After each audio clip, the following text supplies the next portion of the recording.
നിങ്ങളുടെ മനസ്സ് അലഞ്ഞു തിരിയാൻ നോക്കരുത്. അതുകൊണ്ടാണ് യൗവനക്കാരും യുവതികളോടൊക്കെ പറയാം, ഈ റിലേഷൻഷിപ്പ്, ബോയ്ഫ്രണ്ട്, ഗേൾഫ്രണ്ട് എല്ലാം നിങ്ങളുടെ മനസ്സിനെ വഷളാക്കും. നിങ്ങൾ എത്തേണ്ടിയ ദർശനത്തിലേക്ക് എത്തിക്കുന്നതിന് അത് തടസ്സമാക്കും.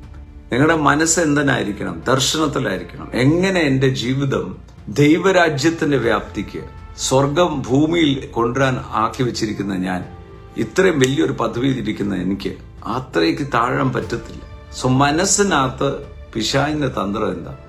കോട്ടകൾ കെട്ടുക. എന്റെ തന്നെ വിളിയും തെരഞ്ഞെടുപ്പ് എന്താന്ന് മനസ്സിലാക്കാതിരിക്കാനായിട്ടുള്ളതെല്ലാം ചെയ്യുക. അതാണ് നിങ്ങളുടെ മനസ്സ് ഉറപ്പിച്ച്. നിങ്ങളുടെ മനസ്സ് ഉറപ്പിച്ചെന്ന് മലയാളത്തിൽ ഇരിക്കുമ്പം ഇംഗ്ലീഷിൽ gird up the loins of your mind.